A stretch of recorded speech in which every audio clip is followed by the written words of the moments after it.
Bon les amis, nous sommes le lundi 7 juillet et nous sommes repartis. Alors je sais pas si le décor que j'ai autour de moi vous donne des indications sur le chemin que je vais emprunter. Ce que vous pouvez voir, c'est que le ciel est totalement bouché. Ce que je peux vous dire, c'est que je suis parti de Saint-Jean-Pied-de-Port ce matin à 6h30, sachant qu'il est 7h30, que le temps sera à peu près comme ça toute la journée. Vous aurez reconnu que je suis en montagne, donc vous aurez compris que je vais prendre le Camino Frances. Voilà, alors je vous cacherai pas que la décision a été difficile. J'ai réfléchi. Et en gros, pour faire clair, j'ai décidé de prendre le Camino Frances. Parce qu'il n'y a personne. Il n'y a personne sur les routes de Saint-Jacques. Donc le Camino Frances, son défaut, c'est qu'il est très fréquenté. Mais par les temps qui courent, il n'y a absolument personne. Donc je trouve ça cool. 2, il est plus varié en termes de paysage, il est plus joli. Même si le Norte est très beau, hein. Mais il est plus varié en termes de paysage. Et 3, et alors ça, je vous avoue que ça a été le truc qui m'a fait, enfin c'était décisif. C'est triste, hein, on voit rien. Il y a quasiment pas de route. Donc alors que le Norte, il paraît qu'il y a beaucoup de routes, voire d'autoroutes. Donc il était hors de question que je marche encore sur la route, j'en ai ras le cul de marcher sur la route. Et là, écoutez, je pense qu'on est bientôt arrivé au sommet. Donc l'idée, c'est évidemment d'aller donc la première étape, c'est Saint-Jean-Pied-de-Port, Roncevaux. J'ai bien avancé en 1 heure. Hein. Je pense que je suis pas loin du sommet de la montagne.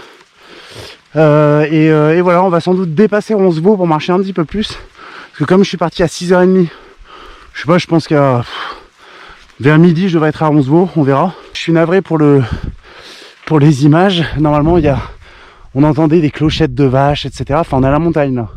Donc ça va être absolument magnifique tout autour de nous. Mais je me tape exactement le même temps que le jour où je suis arrivé à Saint-Jean-Pied-de-Port. Donc c'est rigolo, je reprends le même chemin et je me retape exactement le même temps.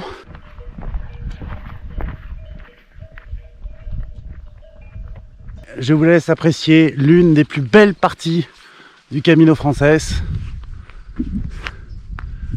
Voilà, avec ses montagnes, avec ses vaches, avec ses clochettes, avec son ciel bleu quoi. Parfois, Dame Nature ne se laisse pas déshabiller. Les amis, on voit des béliers. Donc je vous montre quand même les béliers.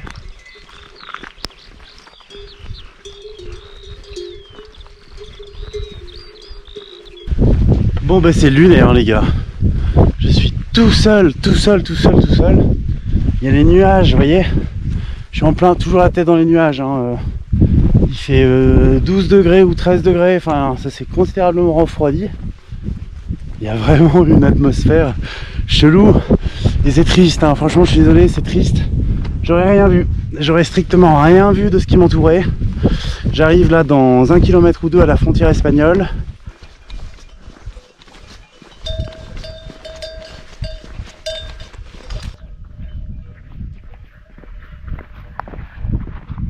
Les amis, je suis avec Jean-Michel qui ouvre son stand qui a ouvert depuis hier. Hier. Exactement. Donc voilà, sachez que si vous prenez le Camino Frances... Tu l'as appelé depuis hier? Depuis hier. Oui, il est ouvert hier. Il n'y avait personne jusque-là. Eh bien, il est ouvert, donc si vous voulez vous arrêter pour prendre un café, des fromages faits par Jean-Michel, des œufs, des bananes, etc. Eh bien, écoutez, c'est ouvert. Donc c'est une pause café et ça fait du bien. Donc nous sommes juste à côté de la frontière espagnole. Il doit y avoir 1,5 km. 1 km. Ouais, 1,5 km. Et je suis à côté, je suis très content d'un autre pèlerin qui va jusqu'à Pampelune. Tu vas mettre un habit de lumière. Et qui va mettre un habit de lumière, voilà. Tout à l'heure. Je marche avec Jean-Luc, qui est très sympa, avec qui on marche et on discute du coup depuis tout à l'heure. Et on s'est gouré comme des bleus, mais alors comme des bleus. C'est-à-dire qu'en gros, à ce niveau-là, donc vous voyez, il y a une croix. Elle est où la croix? Elle est là la croix. À côté des chevaux, il y a une croix, donc il faut prendre à droite. Et nous, évidemment, comme des cons, eh ben, on allait tout droit, on discutait, voilà. Donc on avait bien avancé, hein. Donc il y a une nana trop sympa qui nous a dit qu'on était en train de se gourer comme des cons. Donc du coup, voilà, demi-tour. Et vous voyez, donc c'est indiqué ici. Il faut plus prendre la route, il faut quitter la route et prendre un petit chemin qui part sur la droite. Voilà, donc on est à, vous voyez, 9,9 km de Roncevaux. Nous avons marché quelques mètres, une centaine de mètres, autour de 300 mètres on va dire, sur la frontière espagnole. La frontière espagnole qui ressemble à ce petit chemin. Et nous venons de là-bas. Et là, vous voyez, il y a deux options. Soit on reste à gauche et on reste du côté français, soit on part sur la droite. Et sur la droite, vous l'aurez compris, on va s'enfoncer en Espagne. Donc nous allons prendre avec Jean-Luc le chemin de droite. Et le temps est toujours aussi maussade. Avec un ciel toujours aussi bouché. Mais par contre, vous voyez, c'est quand même très beau. Hein. Il y a une très belle végétation. Avec des jolis arbres qui bordent comme ça la montagne. Ça y est les amis, symboliquement. La fameuse fontaine de Roland, là voilà. Ouais, une petite fontaine sur notre gauche. Je ne sais pas si l'eau est potable d'ailleurs. Non, ce n'est pas marqué, donc je pense que non. Martin, je pense que c'est pas... Et donc vous voyez, ça y est, là on va vraiment basculer en Espagne. Vous voyez, il y a un El Point Fuenterolón. Alors je ne sais pas ce que ça veut dire. Ah, mais il y a la Wi-Fi gratuite, hein, c'est étonnant. Vous voyez, une petite barrière. Roncevaux est à 8 km 2, donc ils annoncent 2h10 de marche. Et voilà, les amis. Nous allons franchir la frontière sans se péter la gueule. Et ça y est, je suis en Espagne. Je suis en Espagne alors que Jean-Luc, lui, il est en France. C'est ça qui est incroyable. Donc vous voyez, hein, la frontière, c'est un chemin en fait, tout simplement. Hein, c'est un petit chemin. Donc pas de garde à l'horizon, pas de contrôle de papier ou d'identité. Bon les amis, nous avons emprunté avec... merde, j'ai oublié ton prénom. Paul. Paul, putain. Je suis avec Paul, un pèlerin, voilà, un pèlerin récemment rencontré. Et nous avons emprunté un chemin qui est très très joli, qui nous amène vers Roncevaux. On y est franchement, je pense, dans une demi-heure. Ça doit être ça, non? Ouais, il reste 3 km. Il reste 3 km, donc on y sera assez rapidement. Et regardez la gueule du chemin quand même. C'est très joli avec la brume, avec les arbres. Le chemin est très joli avec des vieilles feuilles. Beaucoup de charme.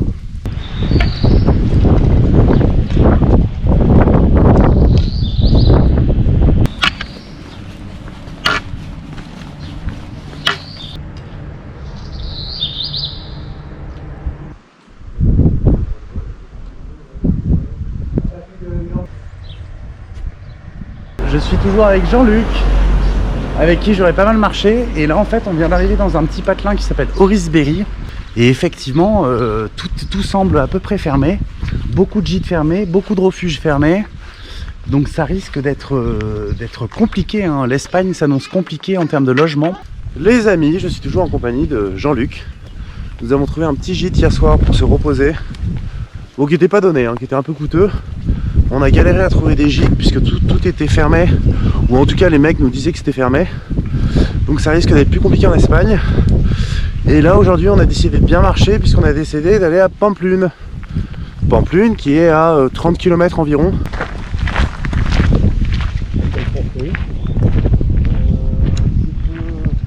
Exactement. Qu'est-ce que tu appelles un plan de coupe? Ça te permet d'alimenter un petit peu ton... Bon ben les amis, me voilà à nouveau seul. Jean-Luc est parti devant parce qu'en fait ce qui se passe c'est que là il doit être autour de 11 h. Et lui en fait il a un impératif, il a un bus à 18 h parce qu'il repart à Lyon. Il va faire le chemin en 2 fois en fait. Là il finissait la partie française, il poussait jusqu'à Pampelune. Et il revient en octobre pour faire la partie espagnole. Et en fait ce qui se passe c'est que moi je suis très fatigué. Hier c'était une grosse étape, je suis parti de Saint-Jean-Pied-de-Port. J'ai dû faire 35 ou 37, il me disait que j'avais fait sans doute 38 km pour des questions de logement et tout. Il a plu absolument toute la journée, il faisait très froid. Il faisait autour de 7-8 degrés. Et en fait ce qui se passe c'est que j'ai attrapé un rhume. Cette nuit j'ai fait nuit blanche. Et en gros je suis absolument pas capable de marcher vite aujourd'hui. Donc moi je vais essayer de pousser le plus possible du côté de Pampelune. Mais lui, Jean-Luc, il faut absolument qu'il y soit à 18 h. Donc d'un commun accord, on s'est dit non mais vas-y, moi je me traîne aujourd'hui. Il a bien vu que j'avais fait nuit blanche puisqu'on a dormi dans la même chambre. J'arrivais pas à respirer, j'avais le nez totalement bouché. Donc voilà, c'est une séparation avec Jean-Luc. Alors là c'est assez laid. C'est marrant, Erwan m'en avait parlé de cette partie. Vous voyez, on sort d'un petit village et là on arrive. C'est une espèce d'énorme usine avec... pas de la production électrique sur notre droite. Bon, c'est pas très sexy.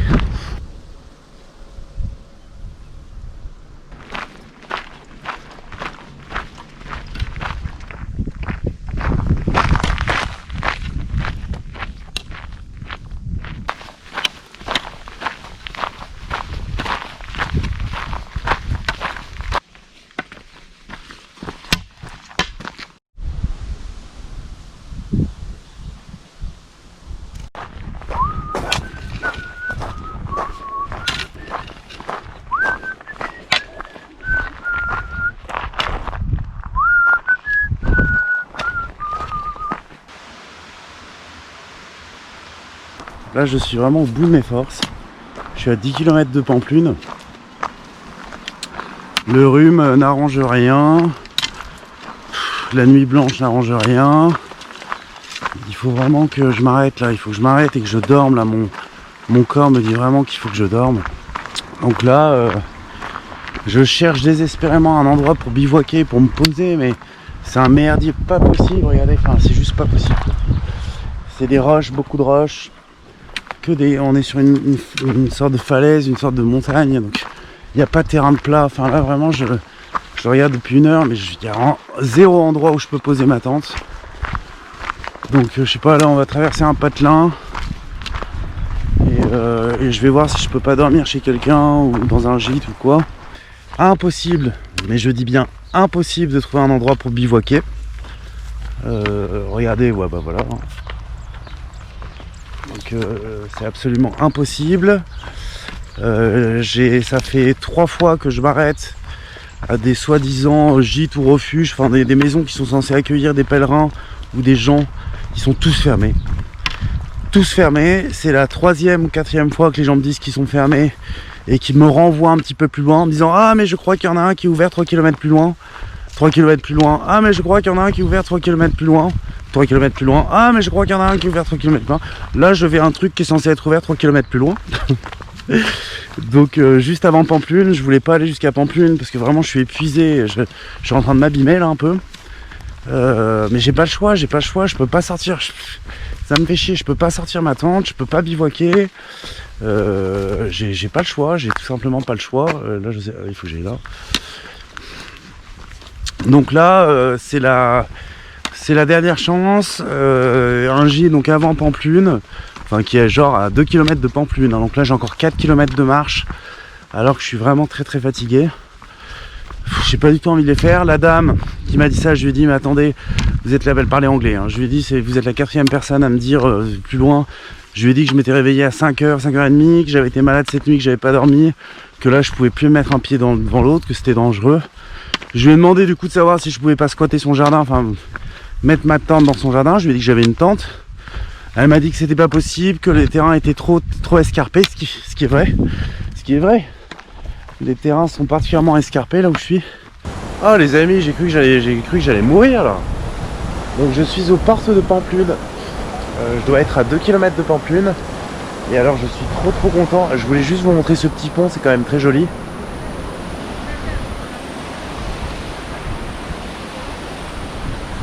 C'est vraiment très sympa. Et en fait quand on pèlerine, enfin quand on fait Saint-Jacques, on passe par là, on passe ce pont. Et je suis hyper content parce que j'en pouvais plus vraiment. Vraiment j'en pouvais plus, il fallait que je m'arrête, j'étais en déficit de sommeil chronique. Et en fait en arrivant là, en traversant ce pont, enfin ce que m'avait dit la dame là était vrai. Il y avait effectivement une auberge réservée aux pèlerins qui était ouverte. Donc je suis trop content, j'ai fait une petite sieste de 1h, 1h30. J'ai pu poser mes affaires, j'ai pu prendre une douche. On est 2, il y a une Autrichienne qui est avec moi. Et voilà, et vous voyez en fait c'est ça. Albergue del Camino, Lodge for Pilgrims. Open. Et là écoutez, je vais me promener en ville, je vais prendre un coca ou une bière. Et surtout je vais manger. Voilà, je vais manger quelque chose. Et je réalise que j'ai pas pris mon masque.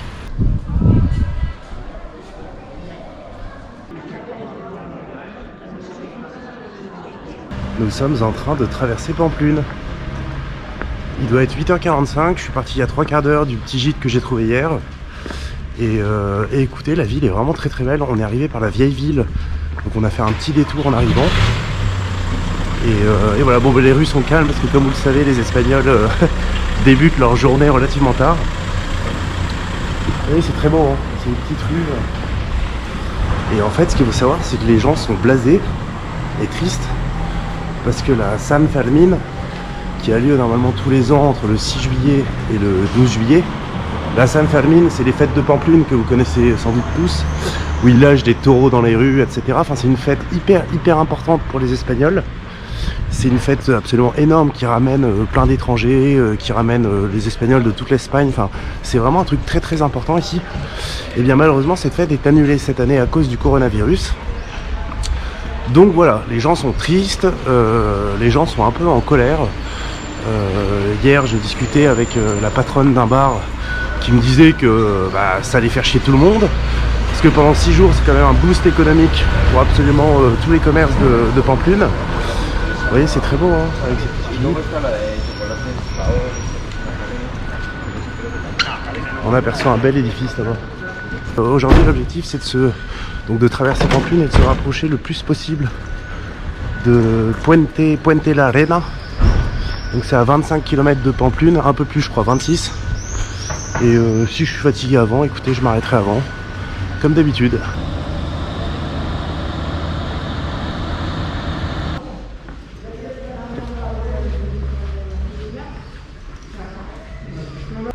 Bon les amis, on va sortir progressivement de Pamplune.